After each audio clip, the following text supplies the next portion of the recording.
Jesus has just finished his final teaching with his followers, and he breaks out into prayer. This is so beautiful. We often think of prayer in Jesus and what we call the Lord's Prayer, the Our Father, which art in heaven. But this is the real Lord's Prayer.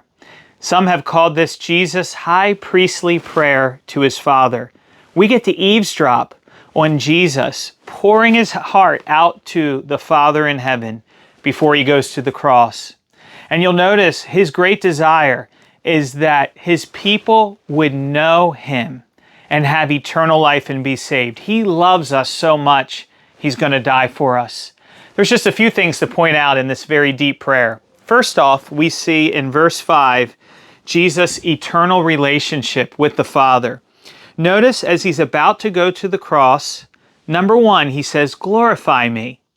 Now, the Bible is clear, only God has glory. But Jesus says, I can be glorified. And you'll notice, he doesn't just say glorify me, he says, with the glory I had with you, Father, before the world began. This takes us all the way back to John chapter 1. In the beginning, Jesus was there. Jesus was with God. Jesus is God. Please, Lord, I'm dying.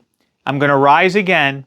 And please allow me to have the same glory I had with you from eternity past. Then you'll notice he begins to pray deeply for his own. He doesn't pray for everyone in this prayer. He only prays in this prayer for those who will believe on him, for those who know him, for those who trust in him. And he says in verse 17, sanctify them by the truth. Now the word sanctify means to be made holy, to be made like God, to be changed, to have a new mind, to have a new heart, to have new desires. And in this prayer, we learn how we're sanctified. It's not by man's ideas. It's not by hard work or pulling yourself up by your bootstraps. Not at all. Sanctification comes from truth, from believing truth, from living truth, from following Jesus, the way, the truth, and the life. And then there is such a beautiful statement at the end of this in verse 23. Jesus says his prayer is that I would be in my followers and you would be in me, and that his followers would be unified. You see that? He has a desire for the unity of the church. Now, right now on this earth, there's many different denominations of Christianity. There's Eastern Christianity and Western Christianity, and in the United States of America, there's many different expressions of that. In our church, we like to talk about Christianity like we think about ice cream. Maybe Neapolitan. There's 3 different flavors, right? And yet Jesus says his greatest desire is they would be one. Now, on earth, we're sinners, and every denomination and every branch of the Christian church has disagreements inside of them.